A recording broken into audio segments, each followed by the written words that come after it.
Okay, good afternoon, good morning from US time. Well, thank you for being here. Thank you for connecting to this seminar.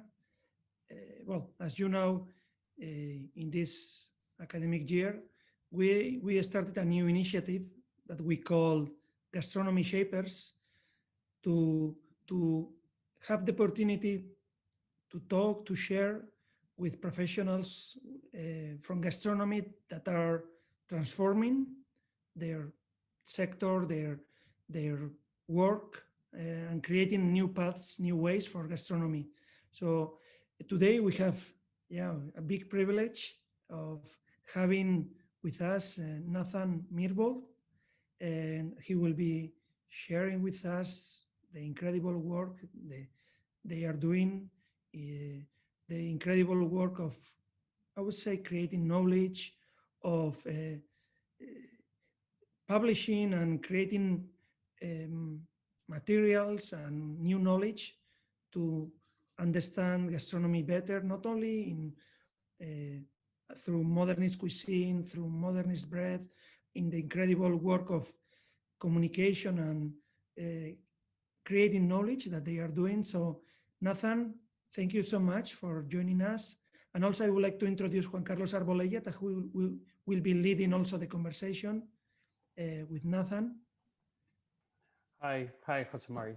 Hi, Hi, Nathan. Nathan. Hi. Thank you so much, Jose Mari.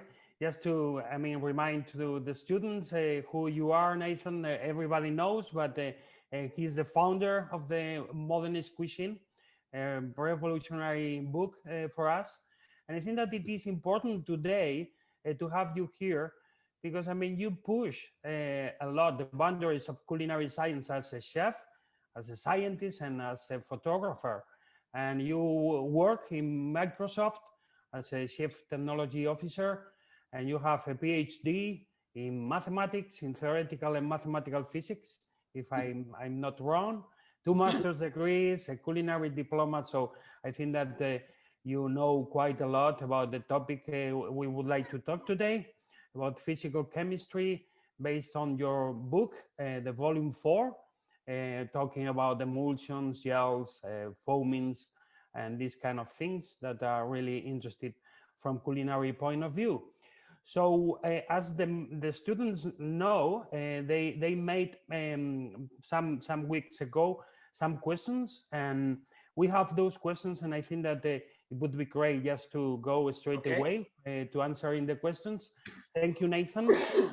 And we have divided the sections in 4 different ones: foams, emulsions, thickeners and gels, and general questions. So maybe we can start with the foams, if that's okay for you. Yes.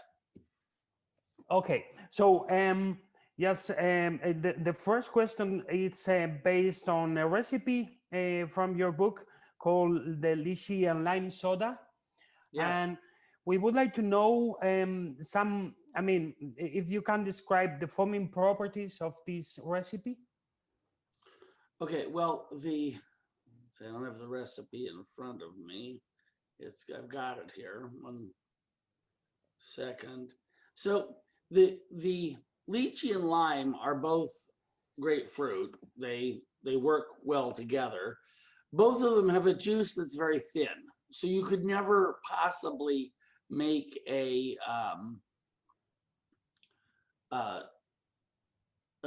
foam out of them. So what you need to do is add something to give it some more body and to allow foaming to occur. So in this particular recipe, we're primarily just using dextrose to make it thinner, to make it thicker. But there's a variety of things. Also, we're trying to do a second thing, which is we're trying to make it look like an Alka-Seltzer tablet or an antacid tablet, so that you add it to a drink and have it fizz. So those are 2 very different goals there. Now, more generally, if I was going to make a foam out of lychee and lime, there's a whole lot of things that you could use. You could use a soda, of course, is a light foam. That's perhaps the first thing is almost everything that we think of that has a foam, like beer. Beer has foaming agents in it specifically to make it have bubbles that will stay around long enough for us to see. If you take wine and put it in a blender and blend it, it will make a huge head that looks like beer, but almost instantly collapses. And that's because the alcohol is quite high, and alcohol just drains right out of the foam and away it goes. So if I was making this, in this case, we've got baking soda as the thing which will react with the lime in the soda. And so we have a baking soda tablet. But you could equally make this where you thickened it with xanthan a little bit, and then put it in a seltzer bottle where you charged it with CO2 rather than using baking soda. Baking soda can have a flavor that you might not like. A different approach would be to use a fluid gel to make it thick, or to add some of the foaming agents like I'm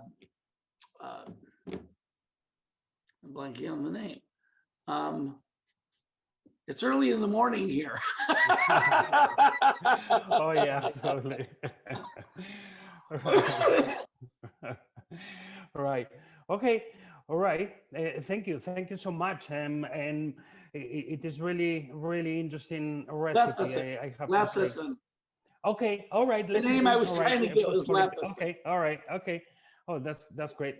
Okay. So you are just proposing just trying to increase the viscosity of the aqueous phase with gels or xanthan gum, and then using lecithin too. Well, it depends on how strong a foam you want and for how long. Right. Typically in a soda, you want some bubbles to hang around, but not for a very long time. Unlike whipped cream, where the whole point of the whipped cream is for the foam to last a long time and to be solid when it goes in your mouth. Right. So if you added both, if you increased viscosity and you added lecithin both, you'd make a very stiff foam.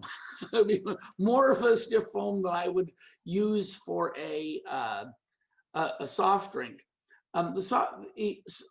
If you really get into beverages, the soda industry tends to use a gum called gum arabic.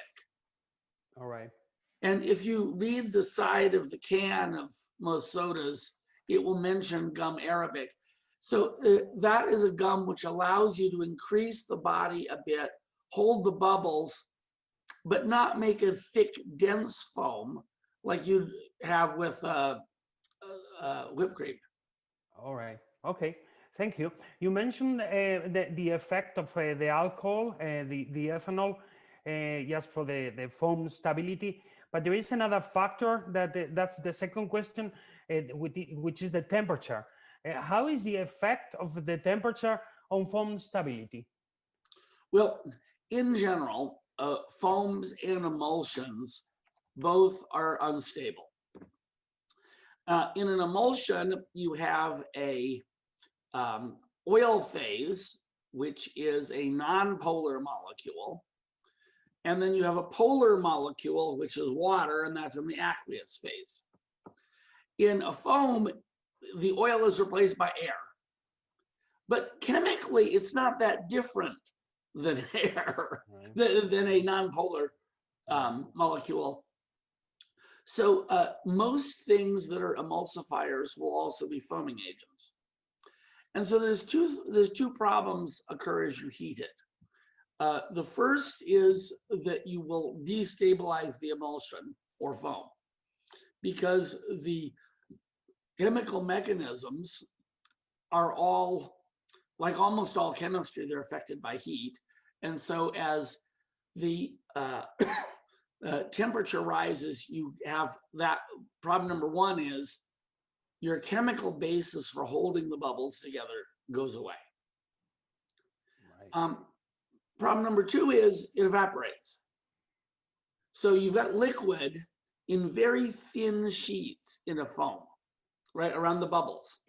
And it doesn't take very much evaporation to break the bubble. All right. So a good example of a foam that is fairly heat stable is on a cappuccino or a cafe latte. So there you take milk and you create a foam that is stabilized by scalding the proteins. And the proteins have to be up to a certain temperature or that foam won't set. But as you know, if you sit and you don't drink your coffee, what will happen first is the foam will become dry. That's the evaporation. Right. And then it'll eventually fall. So you can make foams that are stable up to maybe 70 degrees C, 75 degrees C, with the right stabilizers and gels. But most things, by the time you get up to that temperature, they're gone. All right. Okay. Okay. Interesting. Thank you. If we go to the emulsions world, but as you said, foams and emulsions can behave in similar way. We have this question that how can I make a low-fat mayonnaise but keeping the texture from the traditional recipe? I mean, everybody wants to eat healthy now, but keeping the texture Yes. from the traditional Well, recipe. You know, whenever you have an ingredient that is maybe 80% to 90% of the volume of or mass of the final product, substituting it is hard. Okay, so we're not talking about substituting a spice that's maybe 0.5%. This is 80 or 90%. So people have come up with ways to do this, usually using various blends of hydrocolloid gels. And so you can make something that's sort of like a low-fat mayonnaise. Now I say sort of like because you can't ever really get something that is a very close facsimile if you've taken the 90% ingredient and replaced it by something totally different. Yeah. And that's particularly true if you have a oil that has flavor to it, right? I mean, in the United States, mayonnaise is bland. In Spain, it's not, because your olive oil is wonderful. Yeah. And capturing the wonderful aspects of the olive oil is particularly difficult. So people have come up with some gels. There's some in modernist cuisine, there's a recipe. But it's always going to be quite a compromise. All right. And if you're making that big a compromise, I say, well, okay, you can try that, but maybe you should just try approaching the dish from a totally different perspective and not have a mayonnaise, have a vinaigrette, or have something else that's easier and where you can also cover your tracks more with flavor and texture and other things. Right. Okay. Thank you. Really interesting too. Okay. Just being focused for the next question about the emulsions. You were talking about the emulsifiers that they stabilize the interface and the layer between the interface of oil and water, and thickeners. You mentioned thickeners too. For your point of view, what is more important to stabilize an emulsion, the emulsifiers or the thickeners? Well, I don't think there's any general rule you could make that would say one is so much better than the other. A pure thickener is is acting to just slow down the rate at which the anything moves in the result. And by slowing down how fast it moves, you stabilize it for a longer period of time. Meanwhile, an emulsifier does that with a different chemistry. An emulsifier does that with molecules that have two ends or two tails. One end loves oil, one end loves water. And so they want to sit there at that interface. To jump back over to foams, in whipped cream, it's fat, butter fat crystals that stabilize the bubble, the foam. So they're all ways of achieving the same end. And you can't say, oh, well, one is so much better than the other. If you are doing a small amount of change, then it truly doesn't matter. The place where it would be more important is if you're trying to make something that's very stable for a very long period of time. And then you need to really have the right stuff. As an example, in modernist cuisine, we have a beurre blanc. And beurre blanc is a famous emulsion, but it's also famously difficult to make and doesn't last very long. Right. And so I wanted to make a beurre blanc that was easier for most chefs to make. In fact, I wanted to make one that you could just take out of a siphon and just, because then it's perfect on the line. You just grab it. Well, we found a way to do it, but with a very specific hydrocolloid called PVA. And we didn't find a way to do that with anything else. So in that case, I would say that was pretty much. Okay. Okay. Thank you. Thank you so much. Yeah, loads of questions are just coming up, but I'm going to follow the way of asking. We are now in the thickeners and gels, and well, you were talking now about the importance of thickeners, but just being focused on the thickeners themselves. Which kind of thickeners could be used if we want to have a proper gel at low and high temperature? Well, you have to look up the properties of all of the gels. I mean, the ones that my favorite gel, if you want high temperature, is gelin. Right.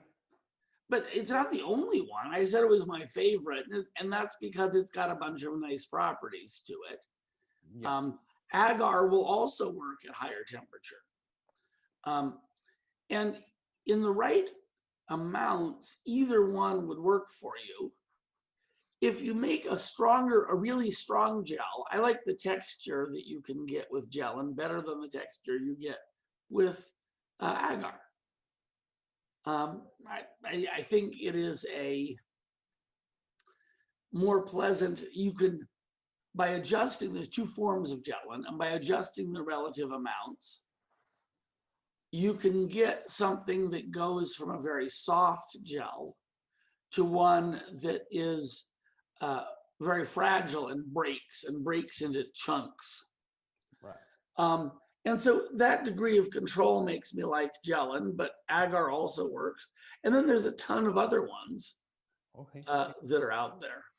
Yeah, there are quite a lot now just to be used. Sometimes it's just kind of just to choose the right one. One of the reasons there's so many, though, is that most of the people who use that are not chefs like us. They are industrial food companies. And they buy this stuff by the ton, and they want it to be really cheap. So the reason gelin is not more widely used is that gelin is a little more expensive than some of the other gums to make.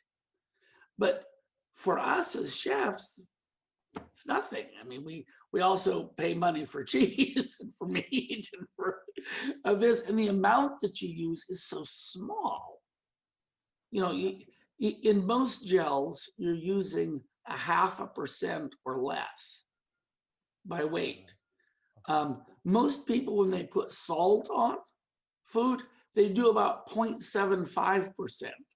So you're using less than you use salt. You can probably afford it if you're a chef. Yeah. Okay. Okay. When you use a thickener or a gel, sometimes I mean you combine with different ingredients, and sometimes you have the presence of different salts. So is it very important the presence of salt to make a gel? Sometimes, in some cases, there are some gels which will only gel in the presence of ions. Particularly, they want a divalent cation, which means they want something plus plus. All right.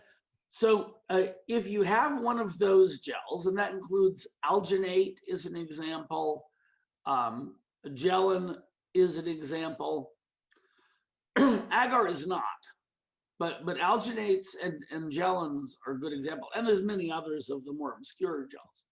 So for those, they will only form a gel if they have those ions present. So that allows us to do very interesting things like spherification, where we use the availability of the ions as a way to solidify the gel selectively. In the case of spherification, to make a shell while the inside stays liquid. Now, that's great, but there are things that gel perfectly well without salts. Agar does. And of course, so does gelatin. So it's some of them require it. If you're using gelin to make well, to stabilize an emulsion or to make a foam, like I make a potato foam with gelin. And that works very well because gelin is a shear thinning substance. That means when you put it under shear force, it gets thinner. Right. Which means it's perfect to put through an ISI siphon. If you give it a shake, that shears it, and then it shears it as it goes out the nozzle. And so you can puff it up and then it sets. Okay. It's ideal. But other thing, in that case, the ions are necessary to add to the mix to make sure it gels, but you're not using the ions in a very special way like you would with spherification, where it's essential. All right. Okay. Okay. Thank you. Thank you so much. Coming back to the foam world, we have a question about can foam stability change depending on gas composition? I mean, using oxygen or air, or maybe you can use carbon dioxide, or even some people wants to use another kind of gas.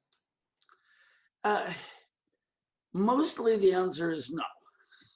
So mostly the gas that we're going to use in cooking is going to be air, or it will be a component of air. So CO2 is a component of air, a small component, but it's in our breath. And obviously it's made by fermentation, so it's in champagne and so forth.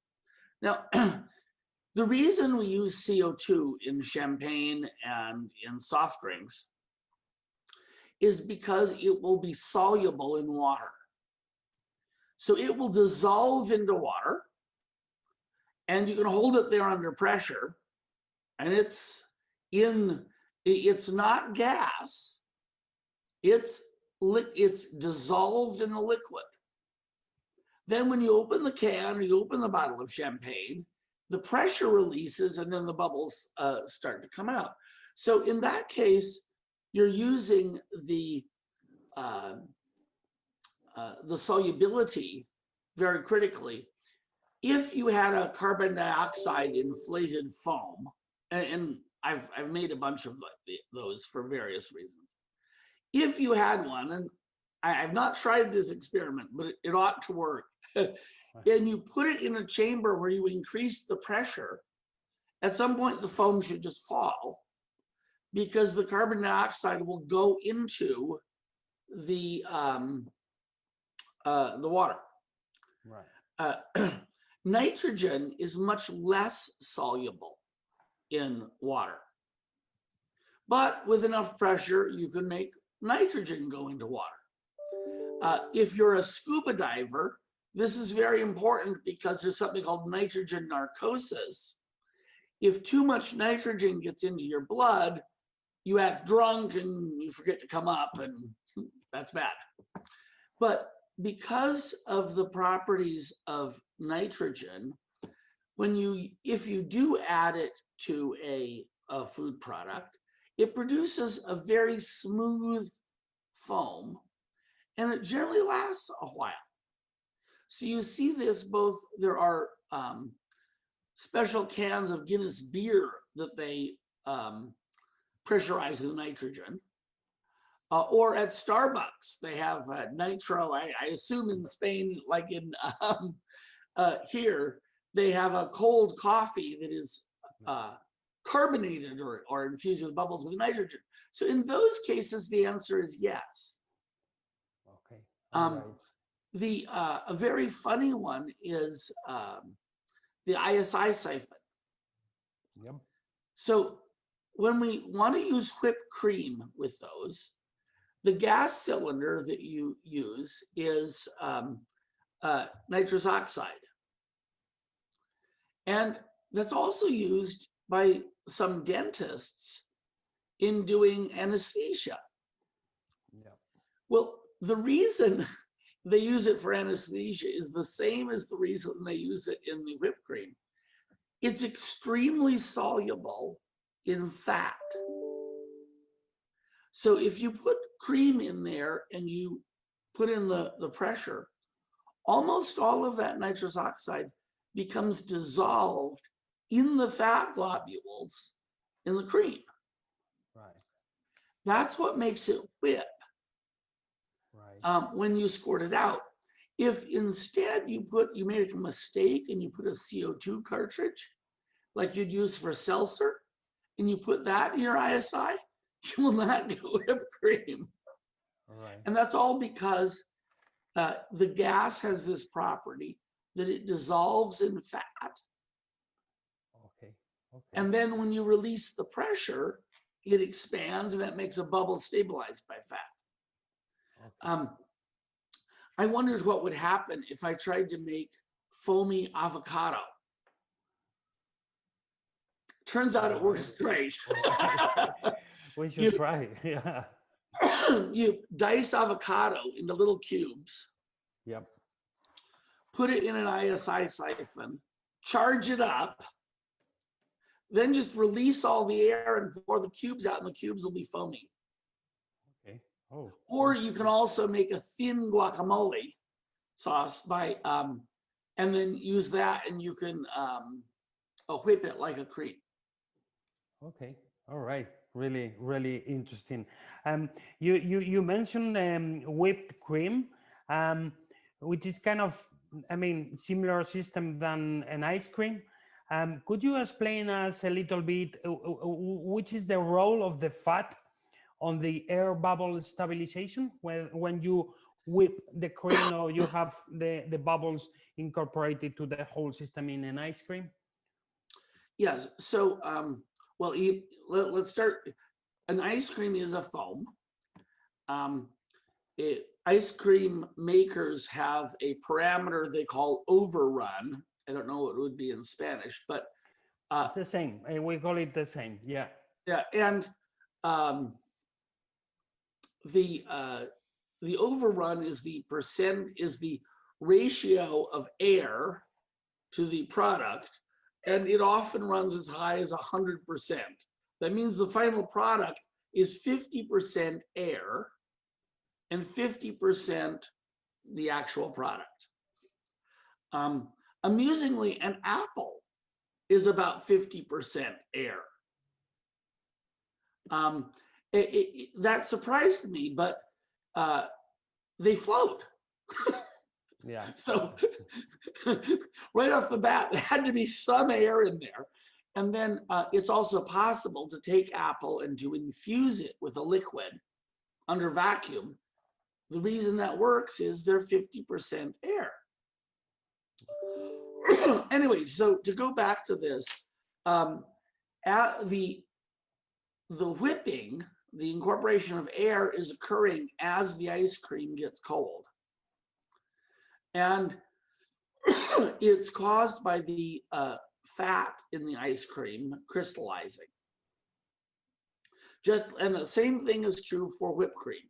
Whipped cream forms because fat in the whipped cream will crystallize, and those fat crystals help stabilize the bubbles. They're acting like a foaming agent or an emulsifier in that case. And you can see the big difference if you look at whipped cream versus cappuccino foam, and you put them both on a hot coffee. Well, the cappuccino foam sits there and the whipped cream just dissolves. Right. And it's this, the ice cream is the same. It's basically you're whipping cream while you're freezing it. Right. Okay. Yeah.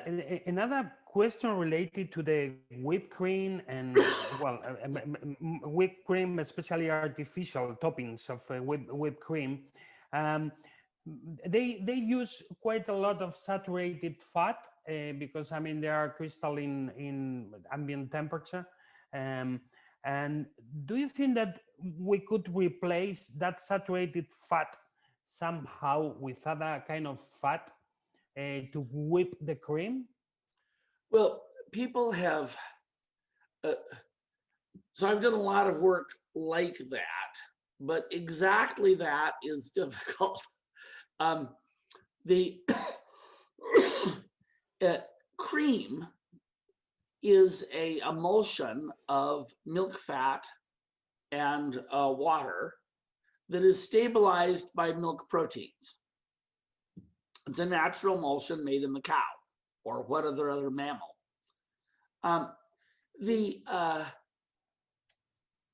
We're able to whip it precisely because it's a saturated fat and it crystallizes. So you can't use the same, you can make a cream out of many substances. We make a cream out of pistachio oil. You take pistachio oil and you homogenize it with a homogenizer with water and some sugar, and you can make a fantastic, we call it gelato, but technically it would be a sorbet or vegan ice cream, which sounds even worse, right? But it's unbelievably good. It's expensive to make because of the pistachio oil. Now, in that case, the pistachio oil gets very thick. It doesn't really freeze because it's not a saturated fat. Right. In an ice cream that or a gelato-like texture, that's fine. If I tried to make a whipped cream out of it, it wouldn't work. Okay, it would not be stabilized. Now I could stabilize it a different way. So one of the first things I made when I started playing with hydrocolloids was hot whipped cream. Right. And there's a recipe in modernist cuisine. You stabilize it with gelatin. And if you stabilize it with gelatin, it will look like whipped cream. It has a soft texture like whipped cream. But you can make it as hot as you like. I mean, up to maybe 80 C. Right. So you could do that if you wanted to make a whipped pistachio cream, but you need something that's going to solidify.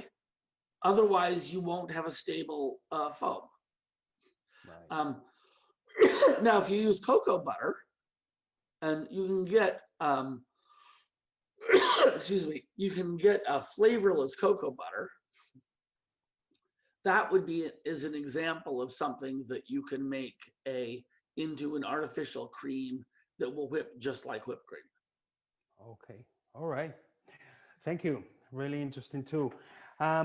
Let's answer a question about the emulsions. The question is, why is that important, the amount of applied energy to make an emulsion? Okay, so the emulsions are all about making bubbles. Not bubbles of air, but bubbles of water inside oil or bubbles of oil inside water. And those bubbles have a surface tension. Very much like if you blow up a balloon, right? We always know if you blow up a balloon, the skin of the balloon is under lots of pressure. And that's why if you just poke it with a pin, it explodes.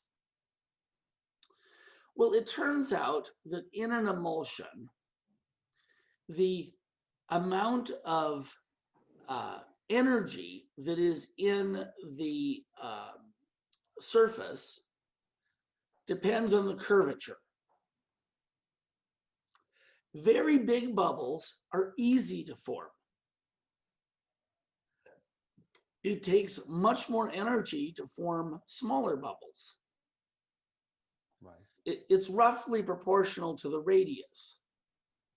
So if I want to decrease the radius by a factor of 10, that means I need to put 10 cubed or 1,000 times more energy in. Right. Now, why do I care about small bubbles? Well, first of all, your tongue can feel things down to about 10 microns. And a very good example of this is hummus. The chickpea has got some very hard things in it. So when you puree chickpea, you almost always have it be grainy. And you can feel it on your tongue. And that's very different than what you would feel from whipped cream or mashed potatoes or some of the things. It's you can tell.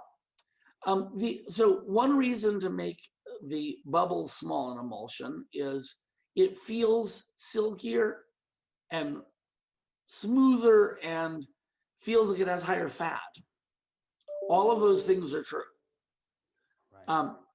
The other reason to make emulsion bubbles small is that an emulsion will last longer with smaller bubbles.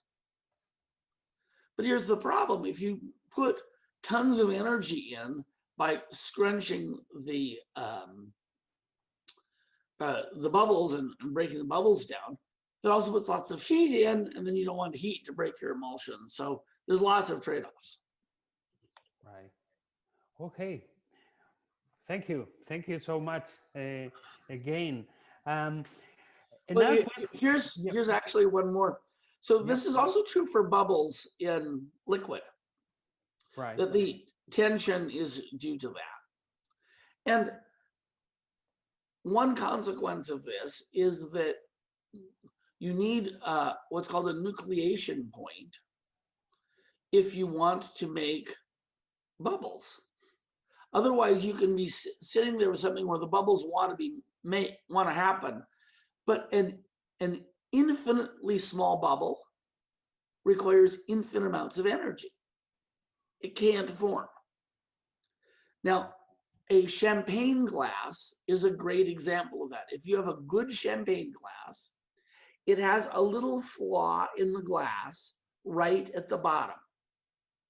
And so you pour into one of these champagne flutes and you can see bubbles coming from one spot. And that's because they put a flaw in the glass right there. And they did that. Why? Because they needed to start the bubbles, and then a little bubble of air gets trapped there. And then that leads to all of the other bubbles. All right. That's really interesting. I didn't know that. That's great. Yes. Toast with some champagne is homework. Yeah. Yeah. Okay. Thank you. Thank you very much. There is a question about the gels. It's quite long question.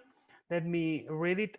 It is known that depending on using hot or cold water, different thickeners must be used. Would it be possible to use a thickener in fat, for instance, thickening olive oil to obtain a margarine without fat hydrogenation?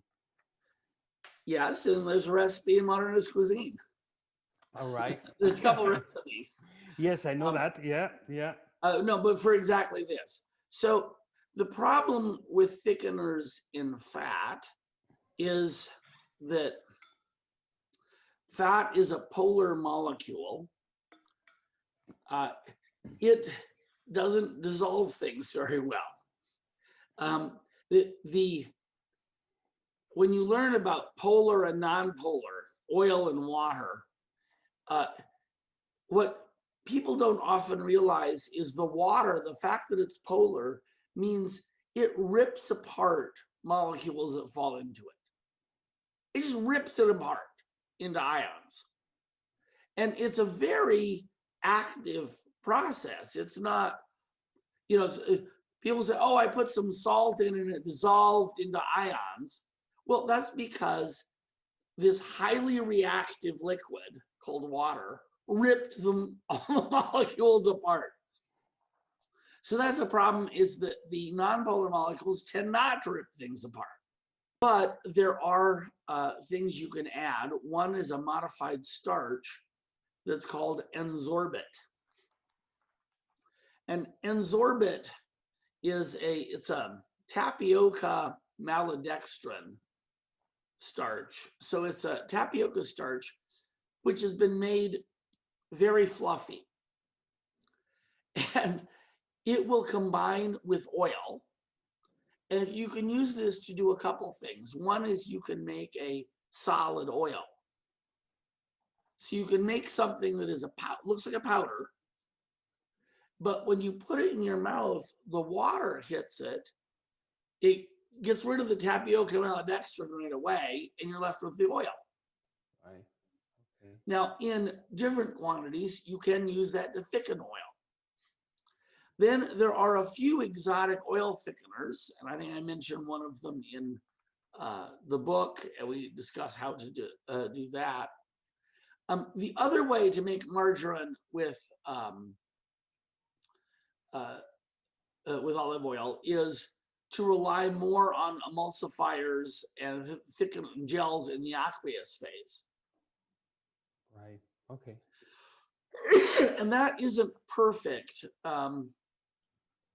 The butter is 85% butter fat roughly, and 15% water and some milk proteins. Making a olive oil margarine with that ratio is going to be hard. But if you reduce the olive oil quantity a little bit, you can make an aioli that's as thick as soft butter easily. Well, an aioli is flavored. If you made it with flavorless ingredients, it would be an olive oil spread. All right. And there's a couple of recipes in the book for how to do that. Okay. Thank you so much. Have one of my favorite questions about foams, and it's which kind of food ingredient should be used to make bubbles in a bubble toy? This kind of toys for kids, and yes, yeah, and could you give us some ingredient to do that? Edible ingredient, of course. Yeah.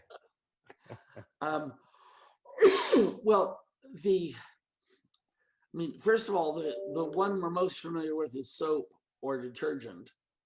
Well, that is a very strong, there is a close tie between emulsifiers and detergents. And there's a reason for that. When we get oil on our clothes, what we want is to remove it. And the best way we're removing it by putting it in water. So the action of the soap or the detergent is trying to make an emulsion and to pull the oil out of the clothes and then encapsulate it in emulsion so it can go down the drain. So there's a bunch of the more powerful emulsifiers like polysorbate, or also the brand name is Tween, that you can use to do that. But if you put a lot of lecithin in, you can make it work too. I don't have the patience to blow a big thing for my guests. Plus, it's a little bit unsanitary, me gonna and serving it to someone else. So the way we have done that is you put, you get an aquarium pump with, it's got an air pump, and just put that down into the liquid and it'll bubble up and it'll make great bubbles. Okay, great. Thank you. Right, really nice big ones. Right. Okay.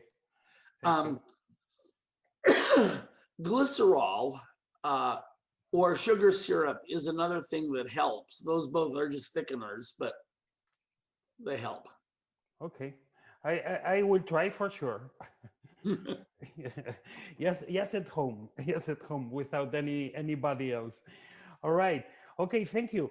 We are running out of time. It's incredible how time flies. Thank you so much. And I think that we can be focused now on the general questions. It's just kind of talking about the application of the physical chemistry into the kitchen. And in that matter, why do you think that the knowledge of physical chemistry is important to be used in the kitchen? Well, there's two ways that you can approach cooking. One is with recipes. And a recipe says, do this, do this, do this, and you get a result. And if you're happy with that, then you don't need to learn. But if you're happy with that, that means you will never create anything new. You will just take somebody else's recipe and you'll say, do this, do this, do this. So the place where it's important to understand is when you innovate and you make something new. If you architects figured out how to build large buildings, roughly speaking, a long time ago. But you could not build something like Bilbao without computers to calculate all of the stresses, right? Because otherwise it would fall over. And but if you were just copying a cathedral, there's cathedrals all over Europe. They pretty much have the same floor plan. They had a few of them fall down and they said, okay, let's fix this. And once you have the cathedral thing down, you can just keep replicating them and just make little tweaks. But if you do something creative and innovative, like Bilbao, like Sagrada Familia in Barcelona, like that's new and different, well, you better learn how it works. Yeah. And so that's what I think is important here is that if chefs don't care about making anything new and just want to make all the old stuff, you don't need to learn any of this. Yeah. Now, the other thing is, I think it's interesting. Yeah. I think it's fascinating. And when you can do something like you make spherification or some other thing that's just shocking and surprising, and you say, hey, I know how that works. Well, I think that that is part of the joy of the profession of being a chef, that finding those things out and learning about them is part of how you appreciate food. Yeah. You know, sometimes people will ask me, well, oh, you're so into the science, does that stop you from enjoying food? No, it makes me enjoy it more. Yeah, absolutely. Oh yeah, yeah. And in that sense, do you think that that it has? I mean, it did influence to the, I mean, haute cuisine, the avant-garde cuisine, especially this interaction with science. Do you think that I mean, we had, or we could see a big growth because of that interaction? Absolutely. So for the last 100 years, almost all of the innovation in food science was not told to chefs. And the only people who cared were big industrial food companies. And then people got this idea, oh, well, that stuff must be only for big industrial food. But no, there's no reason for that now. It's knowledge.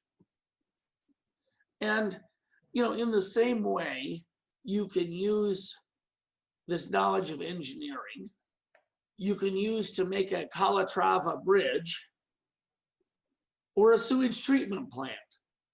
Right? Now, the sewage treatment plant is not beautiful, but we need them.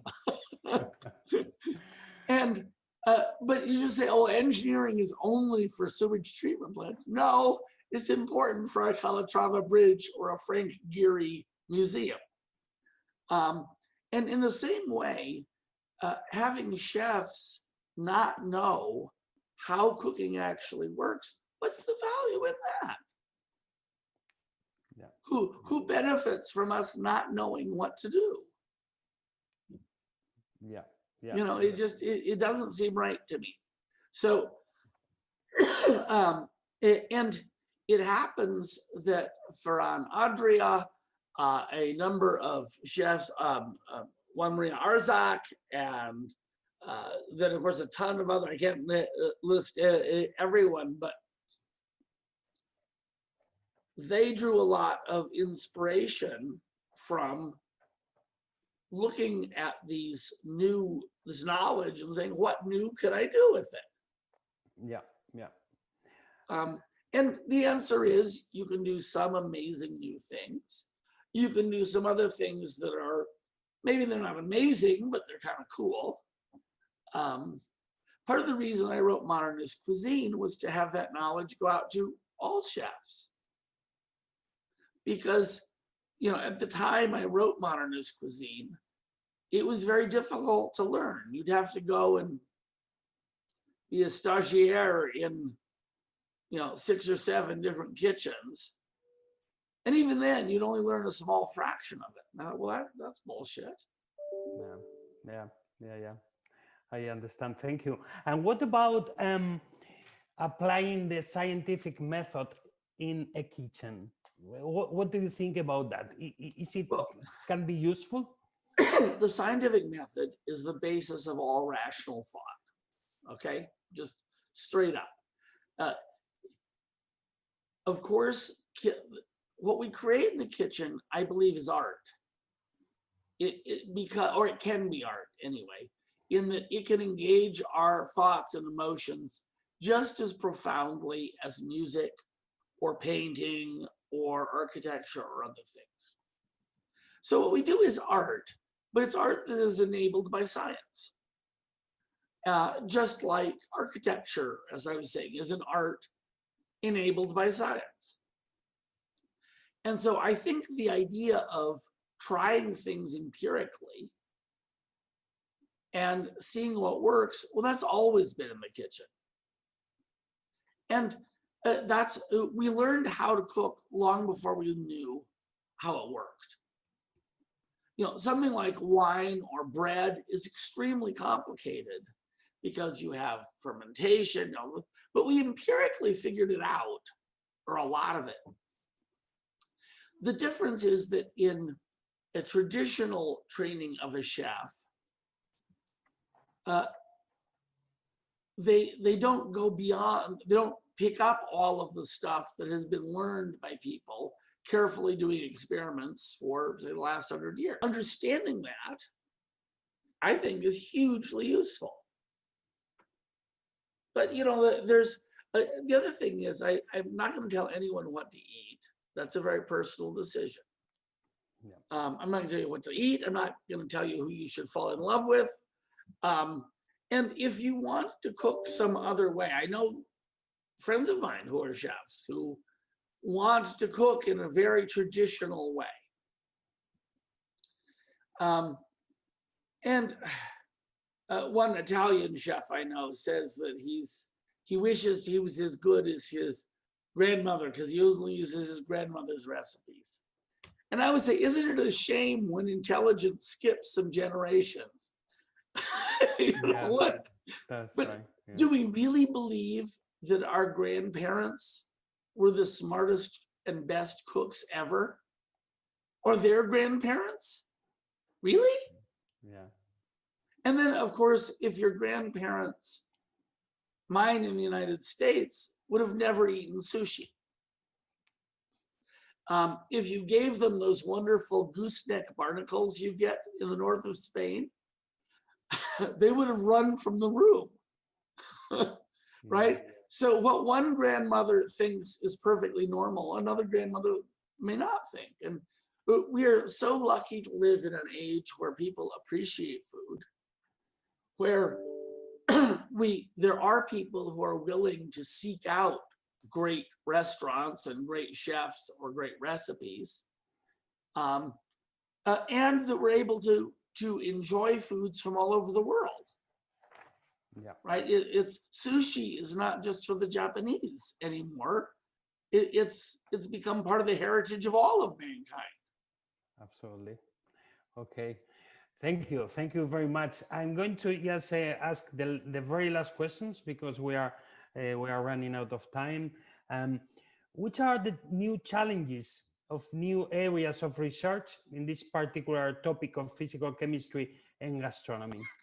What do you think that it should be the next kind of research on this matter? So I guess the first problem with the question is that most of the physical chemistry that has been done is done by scientists who are funded either by the government or by big companies. And the government has mostly not funded anything around gastronomy. What they've funded is they have funded very basic food science. And they funded things they think will help an industry.